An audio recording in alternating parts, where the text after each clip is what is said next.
I'm part of the Urban River Otter Project. We're based in Cook County, and we're studying the presence and absence of river otters throughout the county. We've used trail cameras as well as radio transmitter tracking.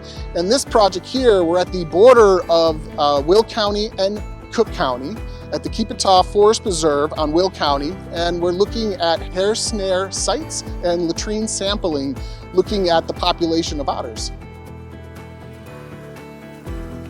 So this project has two components, basically. We have our invasive and our non-invasive surveys. Invasive means that we're handling the animal, we're tracking the animal, that's where the transmitter side of the work comes into. And then non-invasive survey methods are ways of measuring wildlife without touching, without interacting, without just basically observing. So our non-invasive survey methods that we're using are hair snaring and latrine sampling. Latrine being collecting scat, collecting poop. And by collecting scat from these latrines, we not only can look at diet, obviously, but we're also looking at genetics by looking at eDNA from the scats. So these hair snares, essentially, the animal is going to move through it. It has little barbs on it that are going to pluck a little bit of hair, and then it's going to release. And we're hoping from that we'll be able to get, again, enough DNA from a hair sample to measure the population.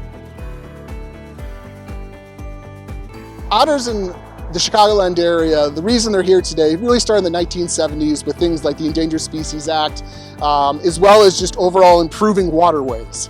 And in the 1990s, the state of Illinois reintroduced otters in central Illinois and southern Illinois as part of a reintroduction program. Prior to that, there were maybe a few hundred of them total. And today they can be found all across the state.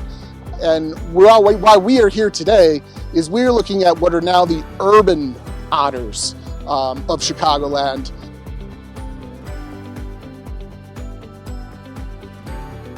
One of the objectives of the study is looking at landscape usage, as well as we're looking at diet, we're looking at population, we're looking at overall health. We had work with the Brookfield Zoo, where transmitters were implanted into the animals, allowing us to track their movements. The presence of otters in Cook County being a very urban area, including the city of Chicago, we've improved our waterways in such a manner that these apex predators are starting to find their way back into urban areas, which is obviously good for the environment. And we believe that now river otters from Wisconsin, as well as that reintroduction, are starting to move their way into these urban areas. So we're here to basically study these animals to better understand how they're adapting, as well as how they're doing in such an urban area like Cook County. So in the area of the Black Partridge Forest Preserve and the Keepataw border here at Will County, we had one otter that's made its way all the way up to McCook along the Des Plaines River. And we've had another otter now that has traveled all the way through Joliet and is down at the Rock Run Rookery in Will County. So again, these animals can travel great distances, but they also can adapt to live in areas outside of just the normal, what you consider otter habitat. Due to the improvements in the waterways through our urban areas, between the fishes as well as the mussels, we've essentially created an ecosystem that allows for an apex predator like a river otter to come back and survive.